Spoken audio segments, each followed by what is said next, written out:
Gracias, concejal. Por supuesto, su respuesta en réplica a concejal Cuesta frente a lo que manifiesta el concejal Ramírez y su lectura de la invitación del presidente Gustavo Petro a estos empresarios a ser parte del gran acuerdo nacional que está planteándole al país, a los políticos y a los sectores sociales también.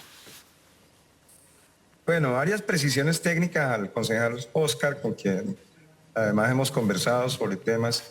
Sabe muy bien que desde el punto de vista personal yo tengo un gran aprecio por él. Pero tenemos diferencias enormes en términos de las concepciones teóricas en materia de política económica. En primer lugar, habría que decir que esa calificación que él acaba de establecer es completamente inadecuada, incluso desde el punto de vista técnico. Se necesitan, y usted lo sabe muy bien, que para que se declare en este caso a nuestro país en estado de recesión, se necesitan 2 trimestres con decrecimientos. Por lo pronto tenemos uno solo, además mínimo, del 0,3%. Los otros 2 trimestres del año 23 han sido de carácter positivo. 2, tenemos la inflación en un dígito, tenemos el desempleo en un dígito, tenemos algo que, digamos, a los sectores más radicales del Centro Democrático, pues yo sé que los irrita.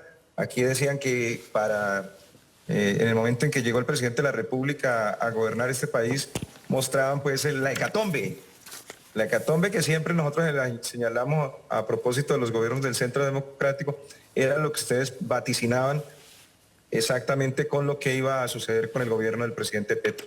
Y no hay hecatombe económica. El dólar está sobre 4.000 pesos, ustedes lo vaticinaban sobre 10.000, es decir, una situación, ustedes querían, deseaban, pensaban con el deseo que ojalá tuviéramos situaciones parecidas a las de Argentina.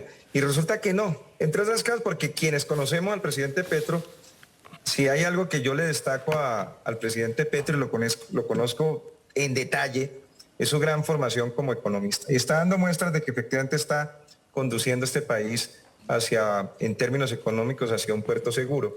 En segundo lugar, esta desaceleración que presentó el mismo Dani, del 0,3%, ya acaba de salir José Antonio Campo, un hombre serio en política, que ya no está en el gobierno nacional, lamentablemente, lo ha dicho con toda claridad. Esa desaceleración económica básicamente tiene que ver con la implementación de la reforma tributaria que adoptó en su momento el gobierno de Duque y solamente terminó premiando a los sectores más poderosos de este país.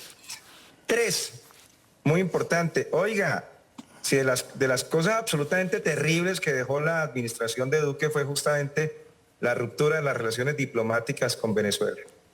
Y conozco este tema en detalle. Nadie en el mundo hoy plantea, a propósito de las diferencias y los diferendos políticos, que la respuesta sean las rupturas económicas, sobre todo cuando en el caso de Venezuela, Venezuela para nosotros es el mayor socio comercial, 2.200 kilómetros de frontera compartidos y cerrados durante una larga temporada, par de años, simplemente por unas visiones absolutamente dogmáticas y fanáticas en materia de relaciones diplomáticas y de relaciones exteriores, y eso le costó enormemente a este país. Entonces, están reabiertas las relaciones diplomáticas. Eso es obra y gracia de la decisión política del nuevo gobierno, de las cosas nuevas. Reabrir, como lo dice la razón política, como lo dicta el interés económico y la racionalidad económica. Se abre la más importante de las fronteras económicas de intercambio económico, político y comercial, como es Venezuela. La más grande y el socio comercial más importante. Y obviamente aquí lo que se ha establecido es un acuerdo, para dejar preciso, Oscar, el hecho de que vamos a hacer o se va a hacer una alianza estratégica. Uno de los países con mayores reservas petroleras en el mundo, la mayor reserva petrolera en el mundo, para que lo sepan los televidentes, Oscar, usted lo sabe, es Venezuela, no es ni Irak, ni es Arabia Saudita, etcétera, no, es Venezuela. Y con ellos hemos compartido una hoja de ruta tras la reciente declaración conjunta entre los dos mandatarios, Maduro y el presidente Petro, y es adelantar procesos en donde nosotros vamos a aportar elementos muy importantes para la transición energética venezolana, porque vamos a dar de lo que nosotros somos poderosos. Hoy estamos adelantando importantes procesos de transición energética. Y en el caso de Venezuela, que tiene importantes refinerías, van a facilitar justamente los intercambios de elementos de carácter industrial que permitan justamente bajar los precios de la gasolina. ¿Quién se opone a eso?